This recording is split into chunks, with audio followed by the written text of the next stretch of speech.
Wow. Impact is right. I mean, what an incredible testimonial. Love seeing all of the support and encouragement, positivity just pouring out onto the social wall. Please, let's keep that going. Show Damon some more love. So great hearing stories and seeing firsthand how this business model can really assist everyday people financially. Again, thank you so much for sharing, Damon. Okay, quick timeout here before we go any further. It's come to our attention that some of you may have hit your Go Interactive Now button a little early. Now, in your defense, the button says Go Interactive Now, but we don't actually want you to go interactive now. We want you to go interactive now later or something. Okay, point is, we need you, if you did hit that button, to close out your Zoom, go back to your main stream at greencompass.tv and watch from there until we tell you to hit that Go Interactive Now button later today for our awards. We know you're very excited for the awards, for the recognition, but boom, let's keep it going. I'm seeing the crew high-fiving each other, so I think people are following along, and we're back on track, baby. You know what? I think that deserves another dance break. Hit it! Ah!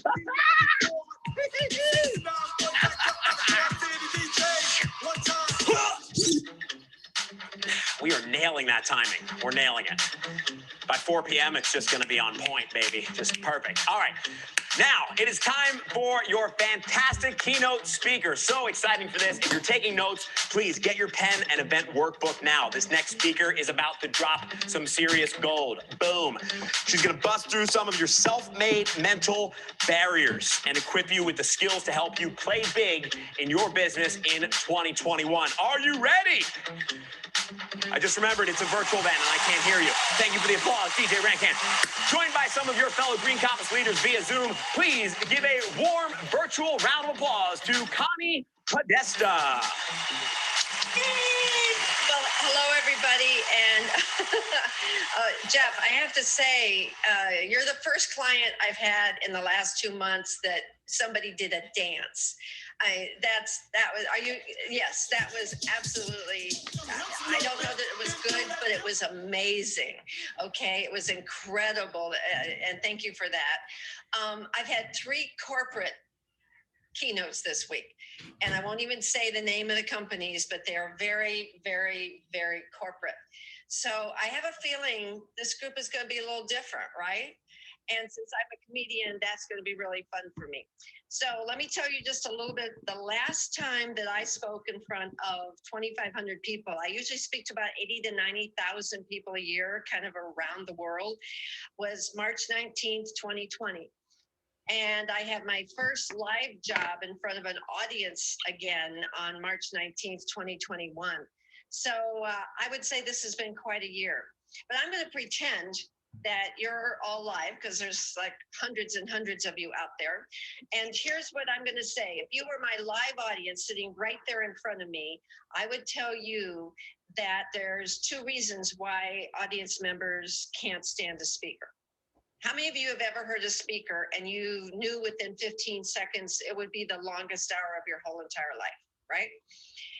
The first is content.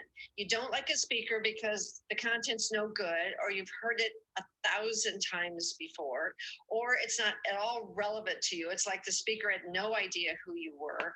But the second reason why people don't like speakers is their delivery. In other words, the delivery is just annoying to you.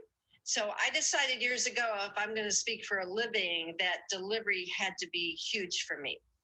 And so I'm going to give you a choice. I've given my audience for 30 years a choice of how you would like the next 75 minutes to go in terms of delivery. So choice 1 would be the typical virtual speaker. I would turn my whole upstairs into a green room and a production studio, and it would just be my big head on a screen. And we would do tons and tons of PowerPoint and slides. And if I wanted your interaction, I would do a poll and you could all press a button. We could do it that way, which I have to tell you would bore me to death. Or we could forget all that. And what I could do is what I've always done for 30 years, and that's not is to not make it about me. If I were live on stage, I'd have a handheld mic. And the reason why I'd have a handheld mic is so that I can go into the audience and talk to all of you, that I can bring you up on stage and talk to you. And so my second choice of delivery is, let's don't do it the way virtual speakers are doing it. What if I bring in a whole bunch of your peers and we put them on screen and my face is no bigger than anybody else and we just have a good time? If we do that, I will have absolutely no idea what direction to go because I'll have no idea what these people are going to say to me. And we can spend the next 75 minutes with me being your comedian and your therapist, which I'm both of those. So all of you that vote for choice one, hands up. Okay, there's medication for you. If that's really what you want, I am so not the right speaker for you. All right, medication, and you all sell some great stuff that would definitely, zone them out and up. Choice two. Fortunately, I've had a few people and some of your peers volunteer to be on screen for the next 75 minutes with me. So would all of my great volunteers turn your cameras on and your microphones on, click, click, click, click, click. Let's see all your mics on so everyone can see you. There we go, there we go, there we go. Whitney, microphone on. I need you. There you go. Scott doesn't have to because he has a beard, and that's a great one. I mean, that's the sexiest beard I've ever seen. All right, give everybody a wave. You will see a little box that has two men wearing the same hat with one name, Drew. They're telling me they each have different names. I don't buy it. So no, we're not buying Gary. Put the little Gary sign down. We're just calling them Drew and Drew. We're calling them the Drews. So the Drews are here. Everybody else is here. Welcome to the group. All of you at home. Now, here's the deal. All of you at home, I'm going to be asking you to participate. And you're alone in a room. So I need you to think about this. If you feel stupid participating alone in a room at home, you're in deep trouble. Okay, because no one is even there. All right. So I want you to think about it. Some people say, Connie, I didn't participate because I felt really dumb in a room. You're alone. Okay. Now the human being's watching you. So give it up. All right. Let's start with this. How many of you are in sales? Hands up. If you were not in Green Compass, if you were not selling a product, if you quit work tomorrow, how many of you would still be in sales? Yeah, because everything is sales. Let's start with marriage. How many of you are in a long-term relationship, have been in a long-term relationship, or wish you were not in a long-term relationship? Raise your hand. Any of those? Okay. Do you all understand that 90% of our communication in a long-term relationship is sales and negotiation, correct? Mm-hmm. So all of you look in the screen. We have Paul, and who's with you, Paul? Jessica. Is she your partner, companion? My beautiful bride.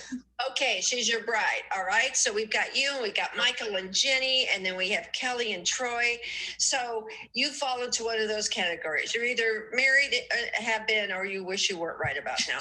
And let's talk about that. And when I say, and the two Drews, we're not even going to ask them their relationship.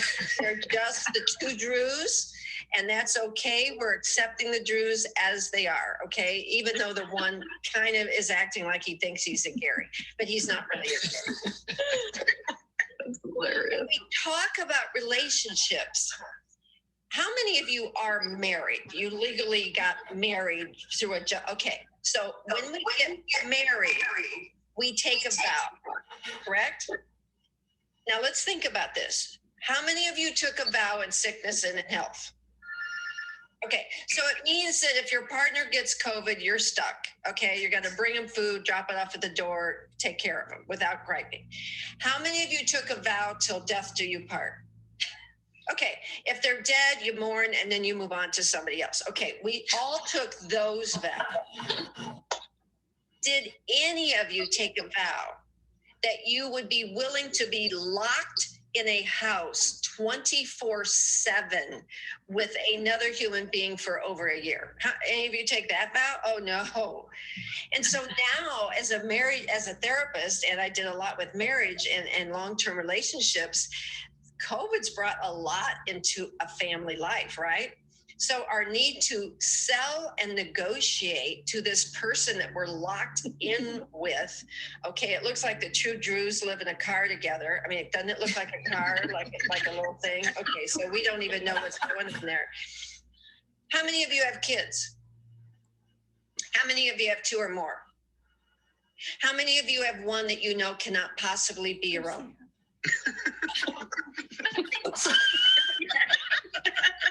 Oh my goodness. I mean, you're laughing. How many of you, if I were to interview your parents, would your parents say that you were the one that they did not think could possibly be their own? Absolutely. Oh, that's my house. My parents loved my sister. She's so cute. She could do anything. With me, they would just shake their head and say, we don't know what to do with you. We have no idea what to do with you. So 90% of our communication with our kids is what? Sales and negotiation. Eat better. Don't drink and drive. Don't text so much. Study at home. Make good grades. Go to a good school. Don't bring that kid home. My God, that child is amazingly, an idiot. Don't bring him home anymore. I mean, it's constant negotiation. I had two kids. First one. You probably all have one, like easy breezy. Don't do that. Mom, I'm sorry. Go to your room. Mom, don't send me to my room. I love you. I just want to be with you. Okay. How many of you have one like that? Oh, yeah. You thought that's what parenting was like. So you did it again. No. Next child is born. It took us 4 years to take her on. And then we only did it as a couple. We never had the courage to approach her alone. Ever. We would walk in and say, go to your room. And she would stand there, put her little 4-year-old hands on her little 4-year-old hips and say, fine, I was going there. Anyway. Right? How many of you have friends? How many of you have some friends that COVID has taught you you need to let them go? Oh. Okay, because now, so how many, and you guys don't have a boss, but how many of you have spouses who have a boss? How many of you have spouses or partners who work in a company where they report to someone? 90% of negotiation between a leader and a staff person is what? Sales. Communication. Sales and negotiation. And when we say that the number one reason for divorce in divorce is communication, what they're really saying, it's not that you don't talk to each other. You can't negotiate with each other. You can't, and people say we can't fight. And I go, because fighting is about negotiation. If you're fighting and yelling and hollering, there is absolutely no sales or negotiation going on, correct? It's just that, how many of you have a spouse or partner that doesn't even have to speak for you to be ticked off at them? How many of you have a spouse or partner? Now, for the couples here, like Michael and Kelly and all this, don't raise your hand, just blink once, okay?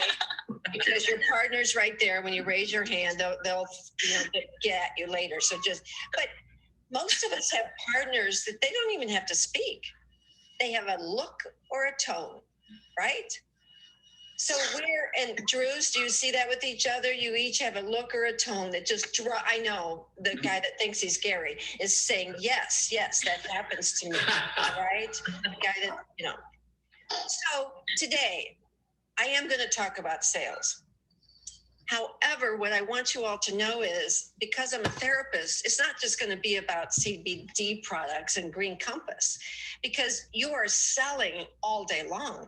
You're selling to your spouse and your partners and your friends and your bosses and your kids and your all sorts of people, correct?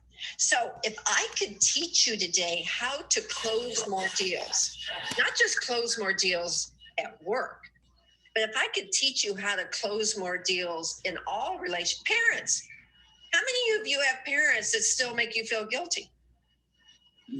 Yeah, they're like 94. And you're like, how are you doing this to me? I don't even understand how this is still happening.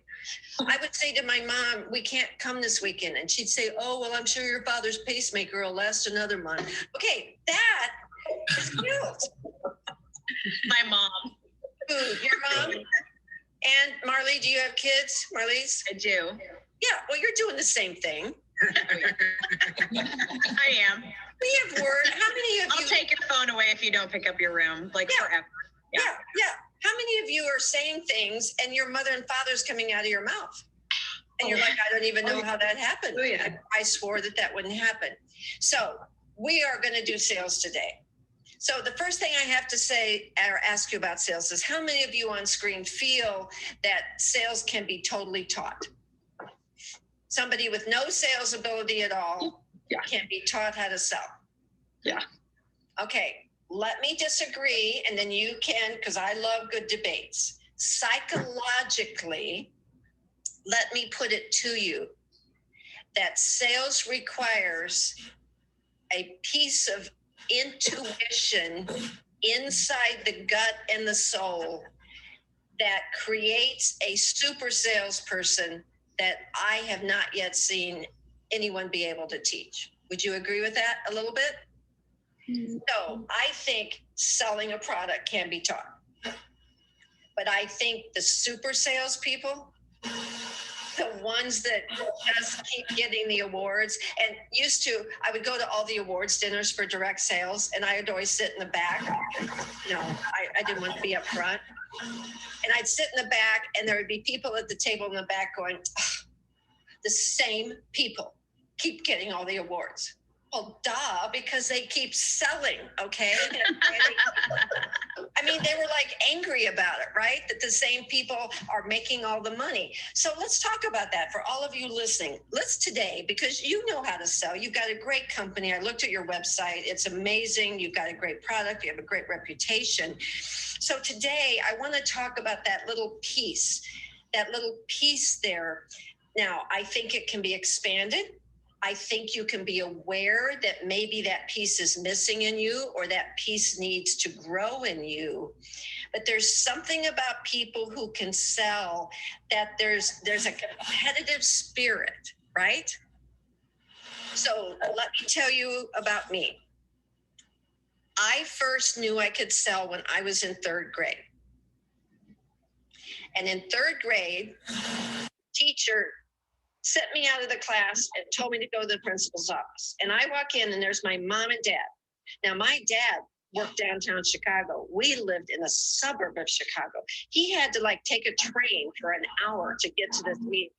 I knew I was in trouble. So I sat in the seat between them, and the principal and the superintendent proceeded to tell my mom and dad, who they were friends with, by the way. The couples all did things on the weekends. They proceeded to tell them that the reason why I was in trouble is because I was charging girls a nickel to go to the bathroom. That's great. Okay, raise your hand. Raise your hand if that's sales. Okay, of course that's sales. And I was making tons of money. However, even at 8 years old, I knew that was creepy and it was wrong. So I stood up and I said to the group, I am not charging girls a nickel to go to the bathroom. That's terrible. I'm charging them a nickel in the bathroom.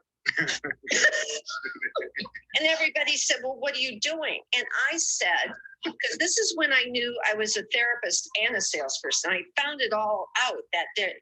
I said, well, when we go to the playground and recess, girls are always sad and they're always mad and they're always fighting and their feelings are always hurt. And recess is terrible. And they have all these questions. And so they come to me and I give them answers and I tell them what's going on. And then they feel better. And then they go back and play and they pay me a nickel. Why not? So I'm not, what am I selling? What's my product? You? Me, but the product for them is what? Kind of similar to what you offer. Isn't it peace? I mean, it's peace and ability to think through things and the ability to calm down and to relax. How many of you feel like sometimes selling your products, you have to be a therapist? 100%. Yes. All the time. So not only are all of us in sales, but I think we all have to be therapists. this, especially when you've got wellness products like you have. Now, here's what's really interesting. And I know Jeff or somebody told you to take notes and everything. Forget that. Okay. Psychologically, you can't listen to me and write at the same time. It's impossible for your brain to do. So just forget it. Put the notes away. Go to my website, ConniePodesta.com. Go to YouTube, Connie Podesta. There is so much stuff out there. So don't try to write anything down, you little left brain anal people. Just calm down. Okay? Just sit there and just be in the moment and just kind of relax. Okay? Awesome. Here is the first piece of content, and I promise you don't have to write it down because you'll never forget it. There are 3 relationships, 3, that you all developed before the age of 10 that are now impacting and affecting everything else that happens to you in your life. I'll give you a clue. None of these relationships involves another person. What 3 relationships do you all think you developed before the age of 10 that does not involve another human being? It's not like, oh, my mom and I were so close. Okay. That's impacting you now. Any ideas? My dog. How you feel about yourself? Who said that? Me. Who was the me? Raise your hand. Link. Okay. First one is the relationship with yourself. Yeah. Your relationship with yourself is pretty solidified by around the age 10. Okay. And what that means is, how do you feel about you? What comes in is self-esteem, and what comes in is confidence, and what comes in is as the knowledge that confidence is different than arrogance. Because a lot of people, how many of you met somebody that thinks confident and arrogance are the same thing? No. So by about 10, most of us have started to develop a feeling. I am worthy. I am good. I am beautiful. I am loved. I am smart. I am, capable of doing things. And at the same time, I mess up. I make mistakes. I have flaws. That's okay. All of that comes. All right. Now, it's not solidified by 10. We developed that throughout. And a lot of you have done work to change that. A lot of people whose relationship with self was not very good as a child have worked really hard, right, to change that as we get older. But is the relationship with self important when you're in sales? Mm-hmm. Yes. Okay. It's everything, right? Because you're it. You're the one. I mean, how many of you realize that there are other companies that sell your product? Tons of other companies that sell your product. Okay. There's no other friends that are both named Drew, but there are tons of companies. And how many of you realize that other companies sell your product cheaper than you do? Mm-hmm. Yeah. Okay. Okay. So why is relationship with self important? Because if I'm buying from you, I'm not really buying the product. I'm buying the reputation. I'm buying you. Even more, your company has this amazing reputation, amazing website, family driven, all of that. But if I'm buying, I'm even buying more than that. I'm just buying you, right? I'm believing and trusting that you believe in something, and I trust you enough to help. So your relationship with your self is amazing. And as a therapist and a coach and everything to salespeople, I've realized that one of the things that keeps people from selling as much as they can is they do not have a healthy relationship with self. You've got to be good. You've got to like yourself. You've got to think you're good. And there's a little competitiveness there, right? There has to be enough confidence because no one wants to buy from an idiot and no one wants to buy from somebody who's a loser. Would you agree with that? Okay. So I was speaking to a very well-known direct sales company, and it was weight loss products. All right. And 2 different women were speaking, and both of them were extremely heavy. I would say over 300 pounds. All right. One of them I would have bought from in an instant, and the other I would never have bought from. What do you think the difference was? Confidence. It's confidence, number one. But number 2, The one woman used to weigh 400 and she'd been using the product for about a year and now she's at 300. The other one used to be 200 and she's been using the product for a year and now she's at 300. What? So it isn't how we look, is it? It isn't how I work with a lot of companies that sell beauty products. And it's not like you have to be a model. It's like what you have to do is love yourself enough that you radiate the beauty from inside, or you radiate the peacefulness, or you radiate the trust. And the one who had lost the weight, did she sell? And she sold because she was reflecting that the product worked. Her story. Her story. Yes, her story. So when did I know that I could kind of reflect this confidence? How many of you have been in places where sales weren't very great, you weren't doing very good, but you had to act like it? Okay. Yeah. Especially like between April and May of this year, correct? All right.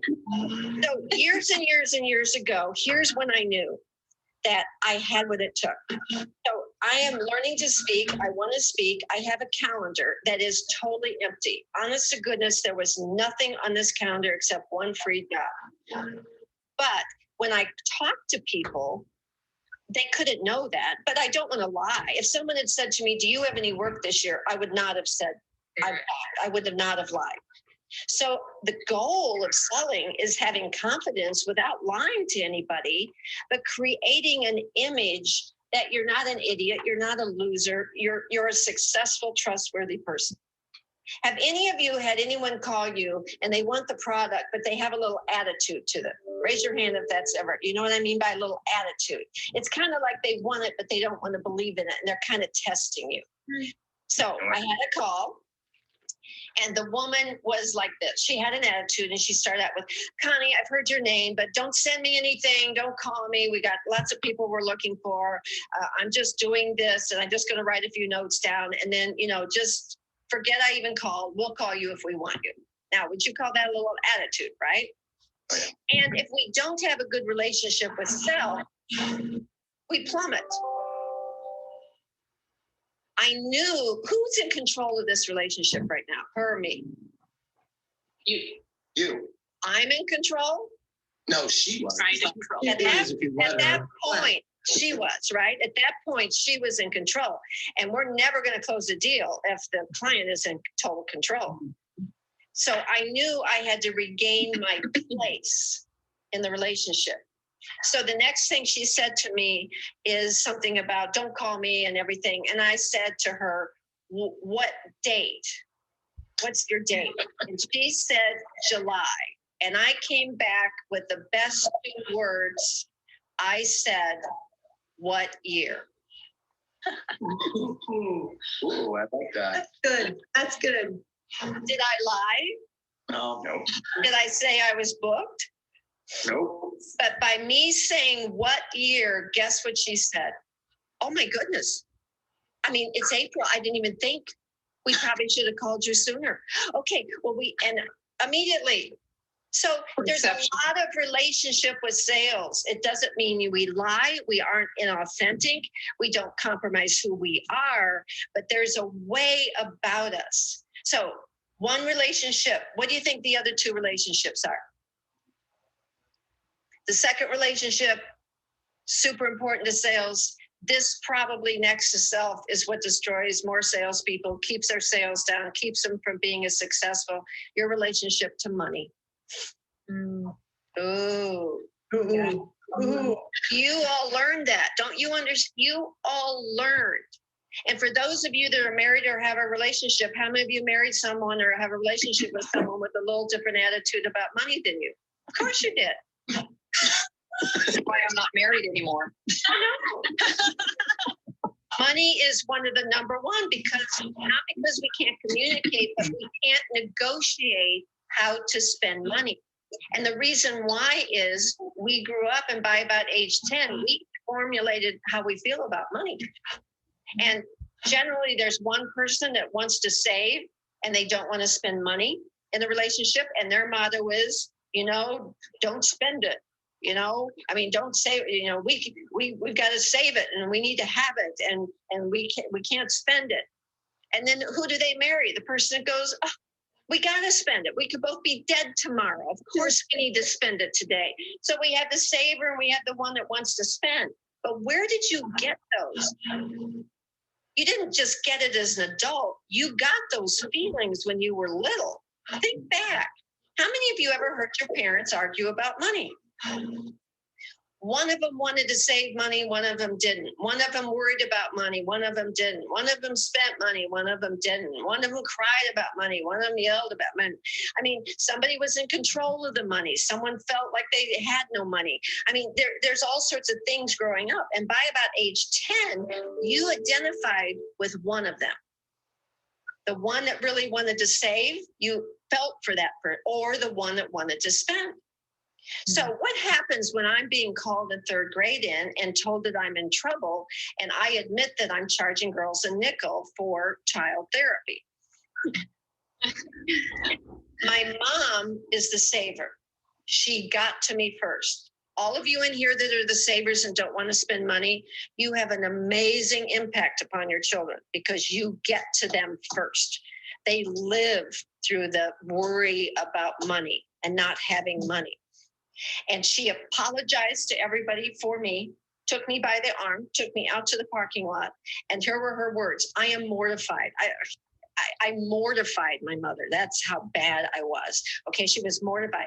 Then she used the guilt. If you need money that bad, I'll go back to work. Okay, whoa, okay. And then she made me raise my right hand and swear that I would never charge a girl a nickel again. Now, if that had been my last comment about money, I don't know that I'd even be doing this now, would I? Well, I wouldn't be charging clients when I'm charging them. That's for sure. I a nickel. Okay. But she was not my last voice, nor was she the one that I ended up identifying with. 2 hours later, my dad said, let's go to the hardware. My dad was a man of few words. He was the spender. He never, ever criticized my mom in front of her. Every major discussion I had with my father was on the way to some sort of building supply company, okay? Because that's where men like to talk. Women, have you figured out if you want to have a major conversation with your spouse, husband, or male companion, best thing to do is while he's driving the car. Doesn't have to look at you. He's driving. He doesn't feel he has to be emotional. Just if you're arguing, get in the car, put him behind the wheel, and then you'll get whatever you want. So it just kind of happened. So my dad is behind the wheel and he's driving. My dad was a salesperson, good salesperson. And at 8 years old, as he's driving the car with his cigarette out the window, remember those days? Because he's thinking if he blows the smoke out the window, I'll live, I guess. And he says to me, driving the car, are you good? Are you good? And I went, Dad, I'm 8. I don't know. What do you mean? And he goes, well, can you help girls? If they're crying or they're in trouble, and are the things you say, do they help them? And I go, yeah. And he said, so they don't have trouble paying you? And I go, no. And then he said the words that changed my life. Then charge a dime. Yeah. Oh, yeah. Ladies and gentlemen that are watching, if you want to understand sales, you've got to go back. Now, if you came to me for therapy, we would not spend a lot of time on childhood. No, I don't. Because some of you were treated horribly. Some of you had parents that should have never been parents. Some of you had people say and do things to you horrible. However, bottom line is you're an adult now. And the minute you turned 18 or 20 or 21, no matter what anyone said or did to you, you have a choice. You have a choice to break the cycle. You have a choice to not live through that anymore. You have a choice not to believe those things. You have a choice. All right. So the deal about sales is, though, you have to go back a little bit because your relationship with yourself, you're selling yourself first. I am not buying Green Compass. I am not buying CBD oil. I am buying you. I am buying you. because for some reason, you're a person that I think I can go to and I can trust what you say. And the third, we're not going to spend much time on it, but the third relationship is your relationship with food. Does that surprise you? We learned that at home. At home, we learn what eating is for. And eating can be for comfort, and eating can be for love, and eating can be for companionship, or eating can be for fuel, eating can be for nutrition, eating can be for all sorts of things. And again, we won't talk about now, but those are the basic three: our relationship to ourselves, our relationship to money, and our relationship to food. And when those three are healthy, there's nothing we can't do. So if you were to come to me for therapy, rather than talk about your parents and who said and did terrible things, I would say, too bad. Yeah, you shouldn't have been there. That's a shame. However, what are we going to do now? What are you going to do now? How many of you woke up one day and realized that you were meant to sell? Okay. Hope all of you did. Because one of my biggest complaints about direct sales is, in a lot of direct sales companies, they go after quantity of people rather than quality of people.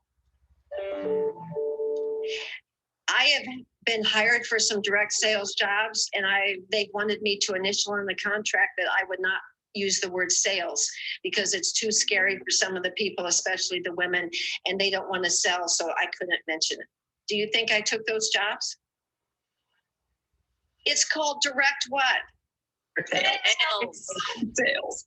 I'm saying to the company, do you understand? Rather than make sales fun and fascinating and a challenge and a puzzle and amazingly interesting, why, instead of ignoring the word sales, not allowing it to be spoken, why don't we do the opposite? If you were to recruit somebody, here's what I hear a lot in direct sales. You know what? Let's take Lisa. Lisa, be with me for a second. You there? Okay. I'm here. I've heard, not your company, I've heard other companies. Lisa, oh my God. Oh, this isn't a job. No, this isn't a job. This is just fun. You can just sit at home in your jammies and work whenever you want to. And there's no sales. No, your family and friends, they'll just all buy from you, which is a load because they buy from you for about 2 weeks and then they never speak to you again about it. So, how many of you have ever heard anyone recruit by telling someone it isn't a real job, you don't have to sell, and it's just fun? Oh, yeah. Now, let's talk about this psychologically. If I'm going to recruit somebody that signed up because it wasn't a job, because there was no sales, and because there was no hard work and it was all fun, who am I getting? The lazy person.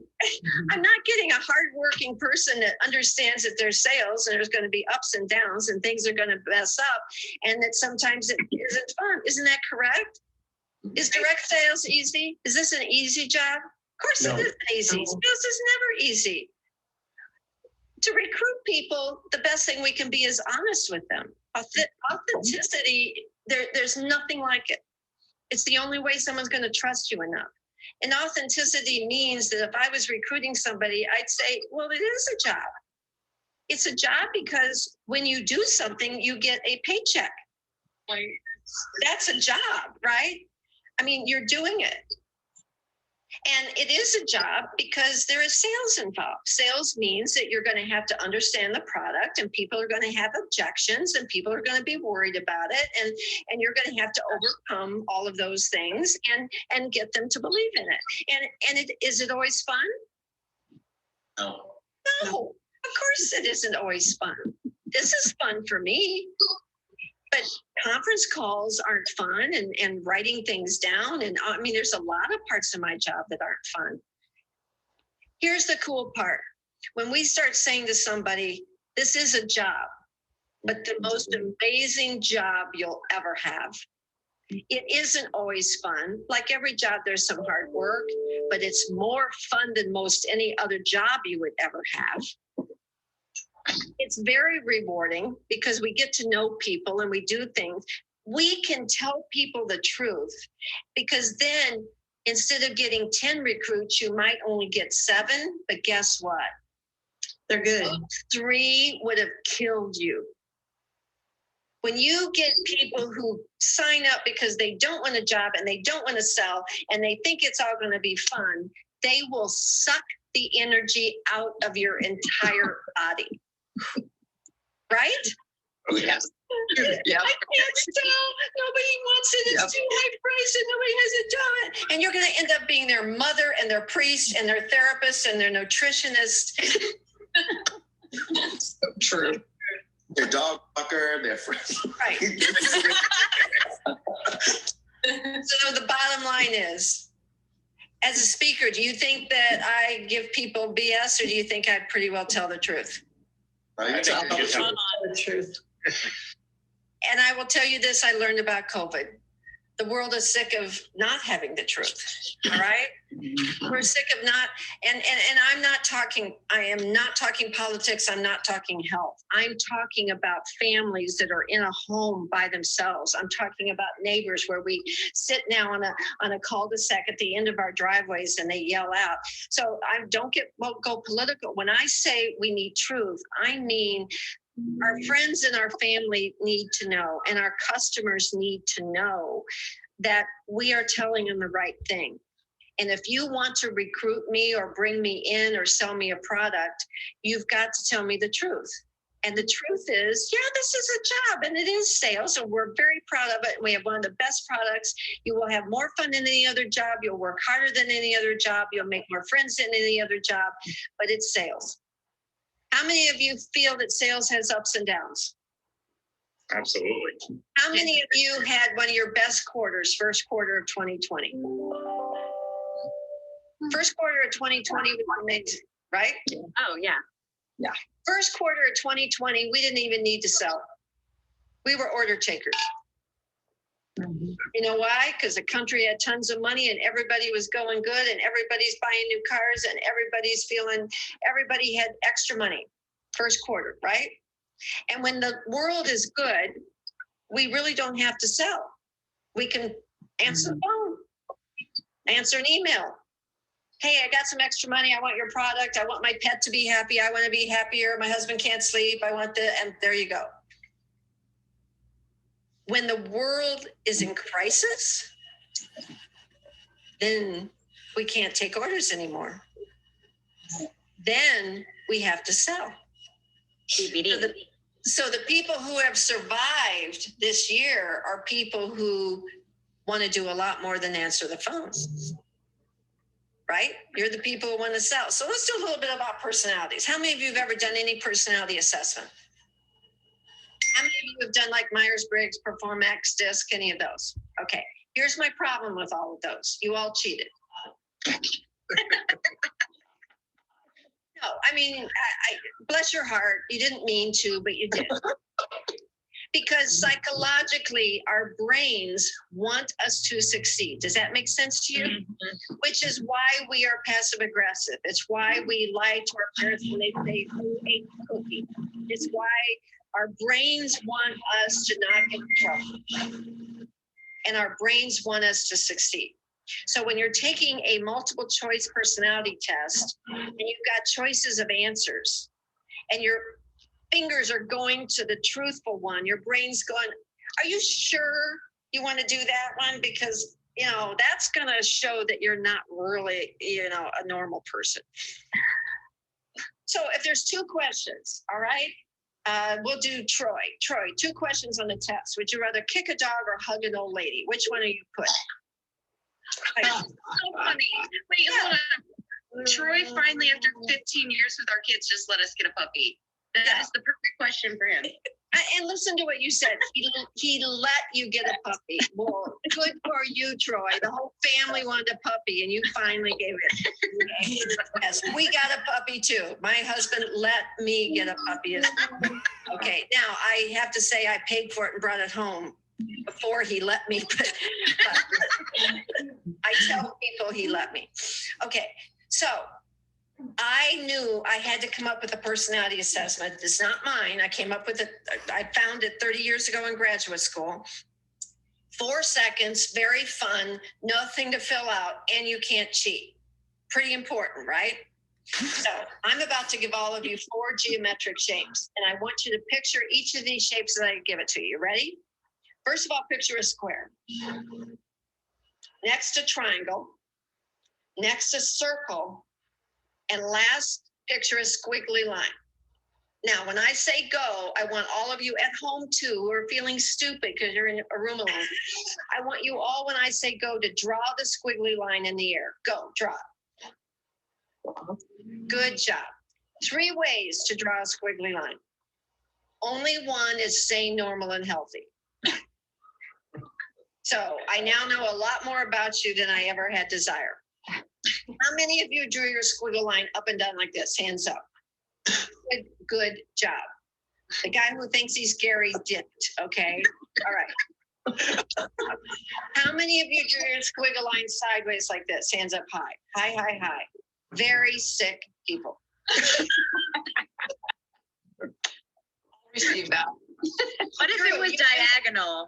Okay, where's our diagonal ones? Diagonals, hands up.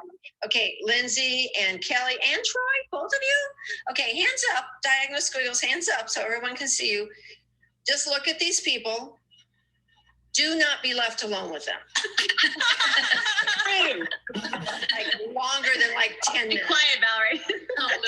Which is why Kelly and Troy got married, because it's like we might as well be with each other. Okay. Okay. First of all, I'm just kidding. I made all of that up. So we have a square, we have a triangle, circle, and a squiggle. When I say go, I'm going to give you 4 seconds. And in that 4 seconds, I want you to pick one of the 4 shapes that somehow, for some reason, just seems to fit your personality the best. You ready? Okay, pick one. 1, 2, 3, 4. Now draw your shape in the air. Okay. For all of you at home, hopefully you've all picked a shape. Let me tell you this, what we just did is 96% accurate, but it's not accurate about who you think you are, okay? Because that is so not accurate. Whatever you think you are is just being idiotic, okay? Because it's usually not at all how anyone else sees you. It's how you see you. But this is generally 96% accurate of how other people view you. Now, is it important to, how many of you don't care what other people think? Okay, wrong. So let's reword it. How many of you don't care what your kids think about you? Don't have kids, not a problem. Okay. How many of you don't care what your dog thinks about you? Okay. I want you not to care what idiots think about you. Bingo. I want you not to care what people you don't respect and trust think about you. But if you trust someone, love someone, and respect someone, and think they're smart and they have your interest, then you've got to care what they think, correct? Yes. Because they're the only people telling you the truth about yourself. Because we're not telling ourselves the truth about ourselves, ever, right? We're either too easy on ourselves or too hard on ourselves. We go back and forth. We're either the worst person in the world. I can't believe I said that. I would never say I should be shot. I should never do this. I shouldn't leave the house again. Or we're like, you know what? That was fine. Sure, everyone loved me. So we have got to care what non-idiotic people think of us. And this, what we just did for all of you, thousands of you, this is going to help you understand what other people think of you. Are you ready? So all of you take a look at the people on the screen. All of you like the Brady Bunch, look around. All of you look at these people because they're representing you, which is kind of scary, but they are representing you. I'm going to go through each shape. I'm going to talk about the great things about each shape, the things that you bring to the table, the things that are so good about you that you need to count on and leverage. And then I'm going to talk about all the stupid, ridiculous things each shape does. Are you ready? And then we're going to talk about how each shape sells. And then we're going to talk really quickly about how each shape buys and closes a deal. You think that's going to help you? Yeah. Because right now, here's the deal. How many of you are squares and triangles? Squares and triangles, raise your hand. Detailed, structured, left brain, organized. Where's our circles and squiggles? Haven't had an organized, structured thought in your entire life. Squirrel. Yeah, exactly. Look at Polly. Polly's disagreeing. with That's me. really Okay. rough. That was so rough. That was rough. That was rough. What Really shape are you, Polly? A circle. Okay. Circle of life. But I would say, Polly, that you have a little triangle in you. I would just say that. Okay. So listen to the things because you might. Because a real circle is not, they're saying, yeah, I really don't have any. Okay. But the triangle in you came out and said, that was tough. And that was good. Okay, because that's the triangle. A circle wouldn't have said that because you would have been worried you might hurt my feelings. Circles go through life like, don't make anyone mad, don't hurt their feelings, make sure everybody. So let's go through each shape. Now, first of all, Polly is very right. We all have all four. There's a little square, a little triangle, a little circle, a little squiggle. However, the one you picked is probably the one that is most visible to the world. All right. So where's our squares? Squares hands up. Where's all of our squares? So Stephanie's a square. Who else is a square? Anybody else? That's our only square. Okay. Where's our circles? Hands up. Most of you married a square. Okay. So squares and triangles, you generally marry circles and squiggles the first time. Still hope. Second marriages tend to marry within their own shape. Okay. Let's start with our squares. And Stephanie, you're our only square. But squares, we need squares in our lives. They are detailed, they're structured, they're left brain. Do you like to know answers? Before you do something, do you want to research it and figure it out and know the answer? And go ahead. A lot of the times, yes. Yeah. So life is kind of like you wouldn't just do something, shoot off the hip. If you were going to order something, pay money for something, you'd want to know what's involved and what's done, right?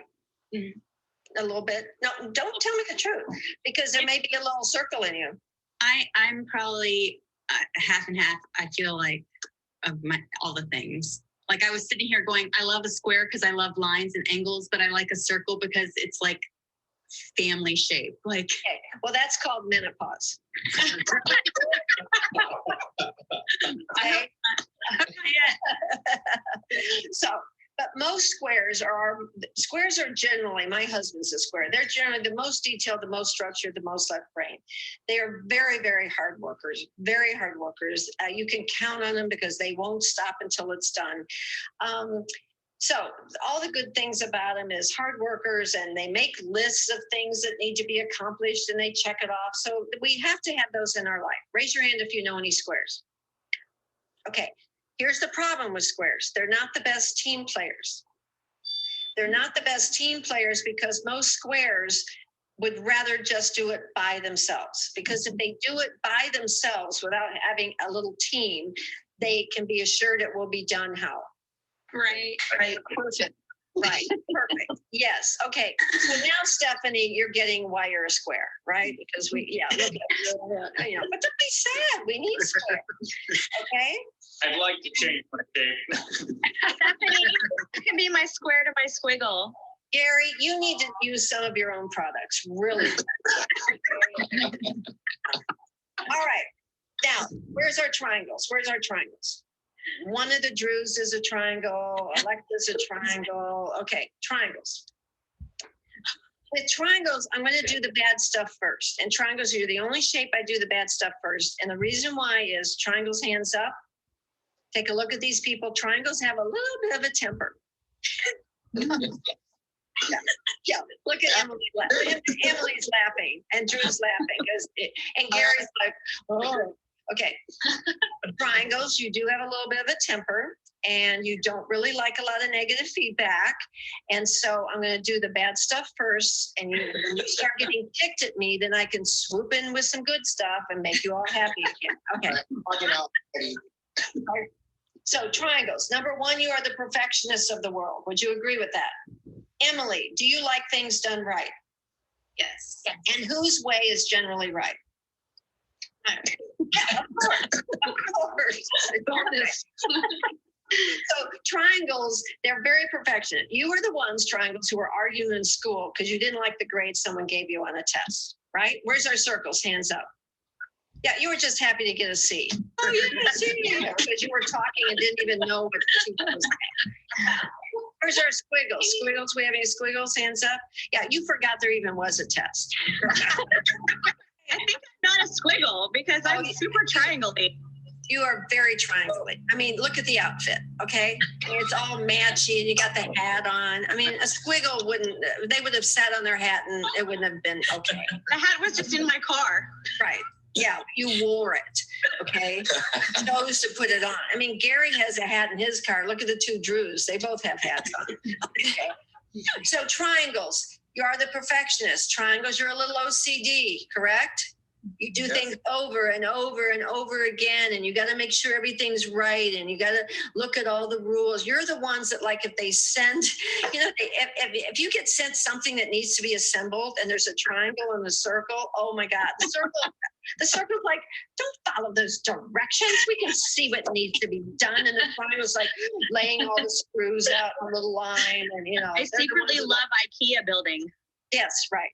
Totally. I'm a triangle. I love IKEA building. I do. Right. So there you go. You're a triangle. Your mother wanted a circle. But she got a triangle. Okay. Cheeks hurt. Here's the problem with triangles, or here's the great thing about triangles. The great thing is more CEOs, more billionaires, more millionaires are triangles than any other shape in the world.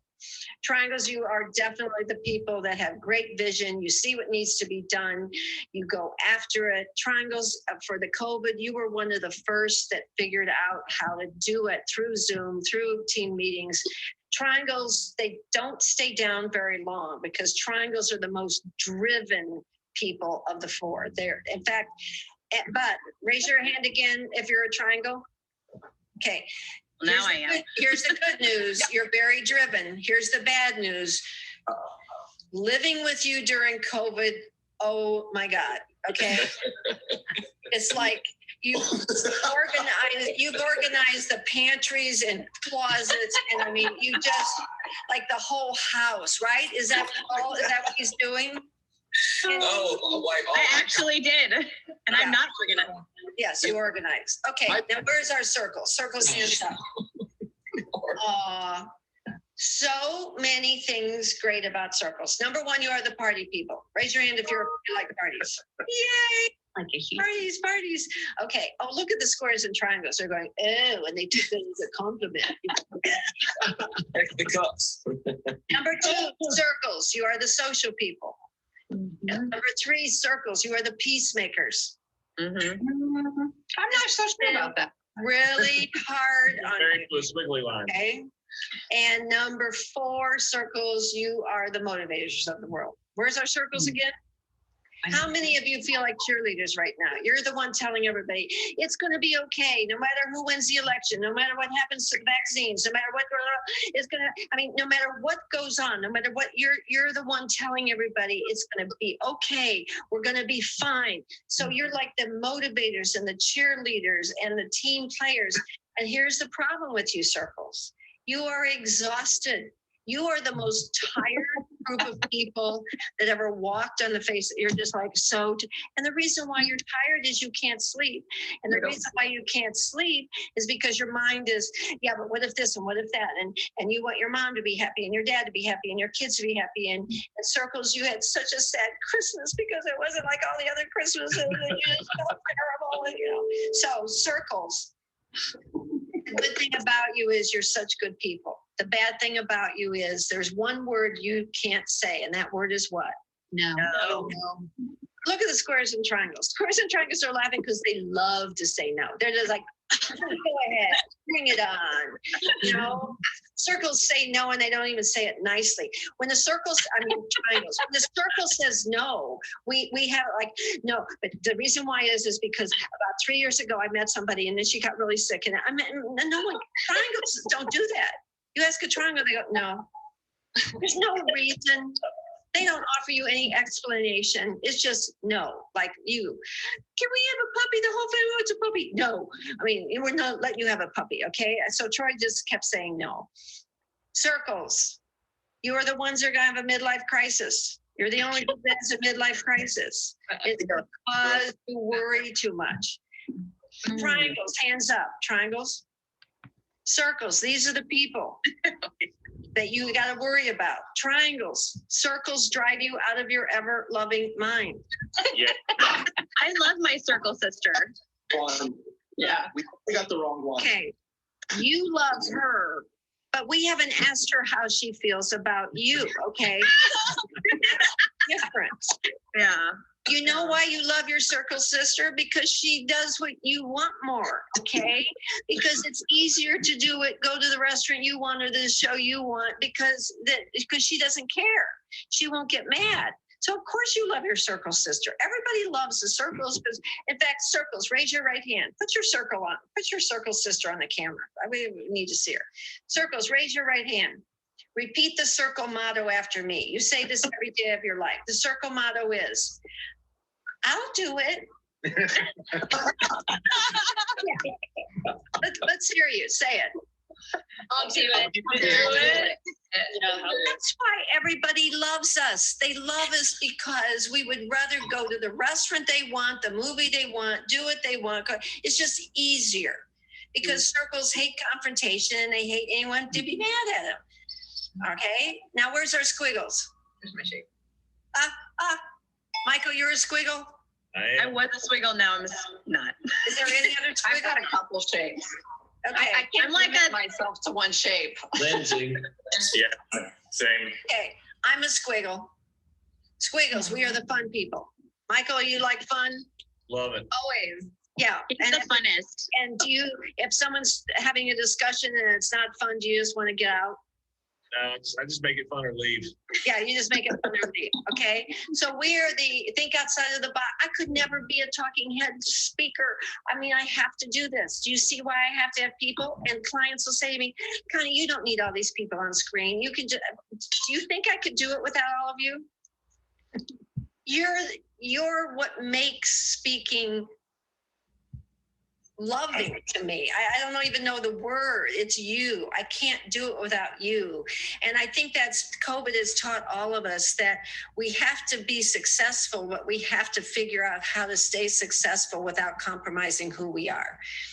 And the first 2 months, I tried to be the talking head because I thought that's what a virtual speaker was supposed to do. And I couldn't do it because I need you to make fun of. But I need to hear your laughter and I need to talk to you and I need to have fun with you. And that's what we have to do. And sales is figuring out who you are. So, Squiggles, Michael, you and I, we need to have a lot of fun. The problem, Michael, is a lot of people in the world aren't very fun, correct? True. Correct. Squares, most squares haven't been fun since they were 5. Bless their heart. Because most squares grew up in a home where they had to become an adult really early. That's what makes a square. They had to become very accountable, very adult, very, very early than most of us that were circles. You didn't have to grow up till you were like 32, okay? So you've just been like, whatever. But squares had to be responsible. And so they've had to make. So let's talk about how every shape has dealt with COVID. Oh, wait, let's wait on that. First of all, let me show you how to make more money. I told you I'd help you make more money. So, Scott, are you on here, Scott? I say I have 10 more minutes. So do I have 10 more minutes? Anybody who's in the background listening to me? Okay, since I don't get an answer, I'm taking like 2 hours. Okay. Yes, you have about 10 more minutes. Okay, Scott, thank you very much. Okay, 10 more minutes. Here's where the money comes in. Squares and triangles, left-brain people. You can marry each other, love each other, parent each other, manage each other, sell to each other really well, okay? Circles and squiggles, we can do it to one another really well. The problem is squares and triangles, you have a really hard time selling to a circle squiggle and vice versa because we have very different buying styles. So if you want to make more money, You have to figure out in less than 15 seconds what personality shape you're selling to. And if it's opposite than yours, then you're going to have to do a little bit of changing. Most of us sell the way we want to be sold to. Right. It's like the golden rule. Do unto others as you would have them do. Well, no, makes no sense in sales. In sales, we do not sell to people how we want to be sold to. Good salespeople, super salespeople, sell to people how they want to be sold to. the way they want to be sold to. You need to know your audience. 50% of the world doesn't buy the way you do. 50%.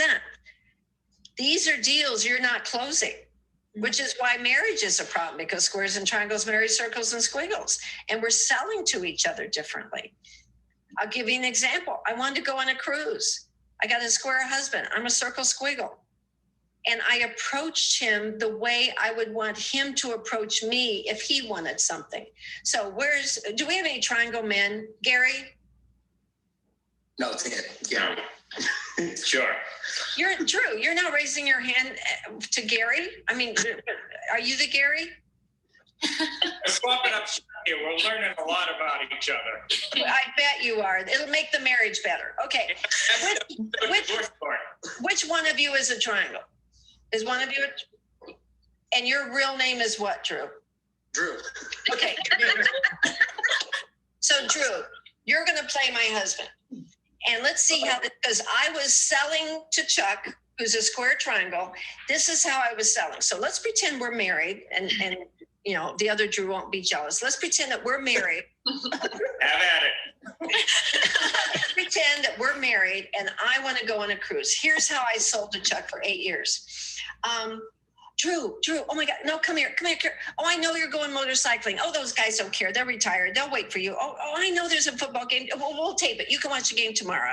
But Drew, come here. I want to cruise so bad. I don't know where we're going to get the money. I don't know. The money will come. Let's don't talk about money. The money will come. But just think about this, Drew. You and me alone, 24/7 for 10 days. Oh. Well. So, Drew, is that working? Well, after COVID, no. No, but would it have ever worked?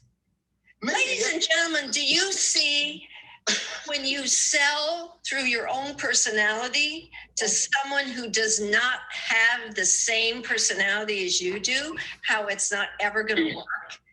You have to know your audience. You have to know your audience, but you've heard that, but I'm going to teach you how to know them in 15 seconds. Has anyone ever taught you in 15 seconds how to know your audience? I used to give personality tests in high-tech Silicon Valley. Yeah, but does that work Yeah. in 15 seconds? Can you do it over the phone? You can usually tell. I think so. Okay, when I go on stage, what I did is said, we can do it 2 ways.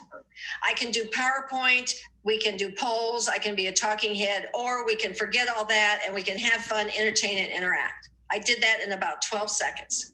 That's called qualifying, right? Mm-hmm. I was qualifying my audience. If my audience voted to have PowerPoint and talking heads, then I know I have an audience full of squares and triangles. If my audience votes to have tons of people and laugh and have fun, I know I have circles and squiggles. That's the $1 million question. So if you wanted to sell me your product and we were having a Zoom call tomorrow, your very best $1 million question, this is going to increase your sales by 10 to 15 to 20%, is you would email me today and say, Connie, tomorrow at 10, we have a Zoom call. There's a couple ways we could do this. One is you could send me all the information of what's going on. I can pull together a list of all the products. I can go ahead and email it to you tonight so you have time to look over it before our discussion tomorrow. I can give you the list of prices, why it would work, how it will help you and your family. And I'd call you right at 10. Or you don't want to deal with that tonight. You just want to relax with your family. I can call you at 10, maybe a little earlier.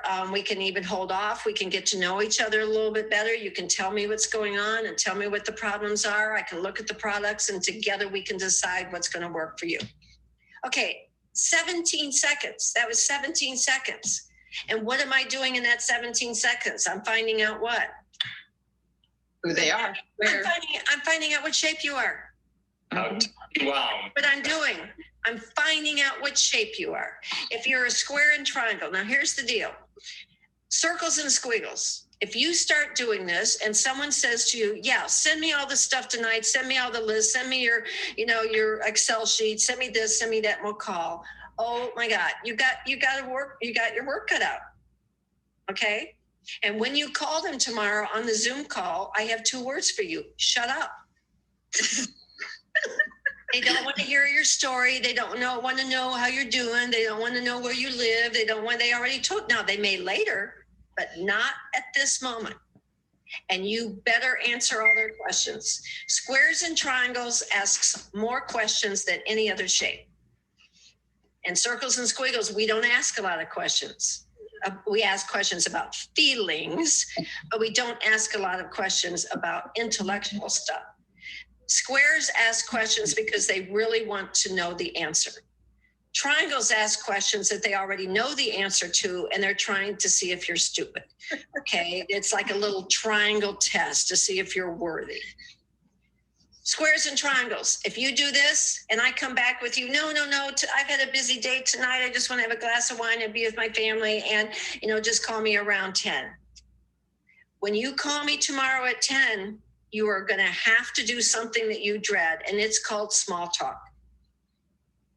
You're going to have to just because if you start right in selling me a product and giving me the history of the company and telling prices, then I'm going to think you don't care about me at all, and I will not buy from you. Yep. Does this make sense? Yes. This works with spouses, because guess how I sell Chuck? Guess how I finally got a cruise? Drew, this is what I finally did. Drew, I know you're going motorcycling. Go ahead. Those are great guys. I know there's a game. So, I'd like to talk to you about a vacation. What would be a good time? And Chuck said Saturday. I said, that was 4 days away. I said, okay. Where? How about on the deck? Good. What time? 5 o'clock. Okay, 5 o'clock. Circles and squiggles. He's a square triangle. What time do you think I got to the deck? 4:45. Exactly, Lisa. You're a square. They are always 15 minutes early. We don't know why. It makes no sense to the rest of us. They are. I got to the deck at 4:45. Keep in mind, he did not speak to me till 5. Because that's the deal, okay? And you can't sit there and act annoyed. You have to sit there and act like it's perfectly normal for a man to sit across from you or a woman and not speak to you. At exactly 5 o'clock, he held out his hand. What's he looking for? He's looking for a 3-ring binder with 8 options of 8 different cruises with 8 different price schedules with 8 different territories. He wanted I had gotten a notarized letter from our financial planner saying that we couldn't take out the money and that we would have it to replay. I didn't say a word. I just handed it to him. He looked over 20 minutes. Every once in a while, he'd ask me a question. I'd answer it. At 5:25, he said, cruise number 2.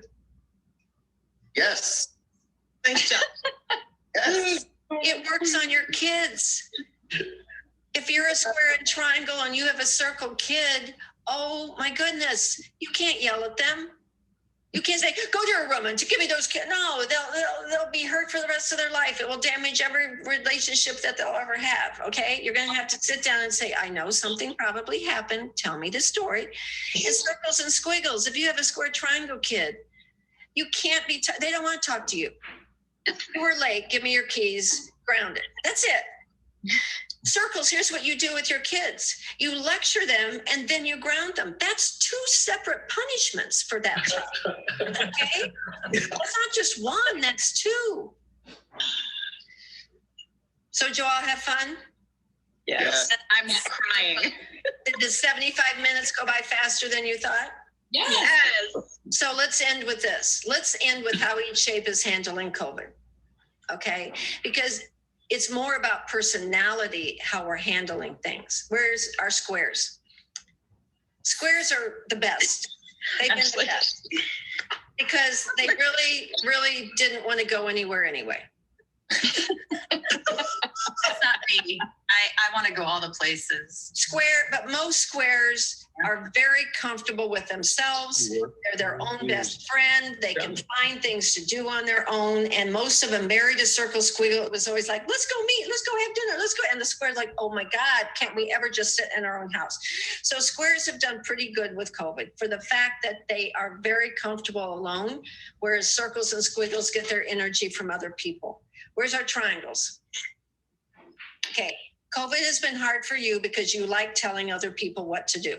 Okay. You like to be in charge. You like to order people around. You like to have everything organized. You like to be in charge. And so you are driving the people in your house out of their minds because you are like organizing and doing and making sure everybody has a plan for the day. And you've got circles and squiggles who just like want to take a nap. Where's our circles? Toughest on you because you get your energy out of other people. And this has been really, really, really hard on you to not touch and not hug and not have those kinds of friends. I will tell you this. How many of you ever call people on the phone to do sales? Any of you? You've got to Zoom it. It's got to be Zoom. Okay. The reason why you're all on my screen is the reason why you can't pick up a phone. Sales is about you. I've got to see you. And I will make one suggestion in my last 2 minutes. You've got to look at your backdrop. Some of you, and I know some of you watching, whatever is behind you, whatever that one wall is behind you is reflection of who you are. I'm a therapist. So the rest of my office is a pit. I'm a squiggle. We're very disorganized. But I have one wall. Because when I talk to people, this wall, live simply, just breathe, quiet colors, everything organized. Because as I'm selling to people, they have to feel that. So you need to start making more Zoom calls, and you need to, a lot of you, make sure that the wall behind you delivers a different message than a lot of you have going on behind you, because the wall behind you is you. And squiggles, we're just missing the fun. I mean, our families don't think we're funny. That's the problem, right, Michael? I mean, we think we're funny, but our families are like, oh my God, I've heard that joke like 1,000 times. We can't laugh at it anymore. Yeah. Nailed it. Anyway, thank you for your product. Are any of you from Dallas? I'm in Dallas right now. Okay, well, I would love to know more about your product. So if any of you are from Dallas, I live in Dallas, give me a call, because definitely I think what you do and what you sell and your product is amazing, especially when a world is in crisis. Your sales should be off the roof right now, because, and some of you say, well, are our products expensive? You know what? I'm expensive too. And when people say, Connie, you're an expensive speaker, I just smile and go, yeah, I know. Yes. Because I'm talk about it since we're going. I'm really good. So the two Drews, thank you both Drews for having so much fun with me. Thank all of you. Scott, thank you for doing such a great job of producing. I hope all 1,000 of you at home stayed with us through the end, and because these people couldn't go to the bathroom, they couldn't drink, they couldn't do anything that the rest of you were doing. Some of them were drinking. Yeah. Well, no one knows what's in our cups, okay? So here's a toast to all of you. Thanks for having me. God bless all of you. And let's hope 2021 is better for everyone, safer and better. All right. So toast to you. Bye, guys. Bye. Thank you. Thank you. Thank you.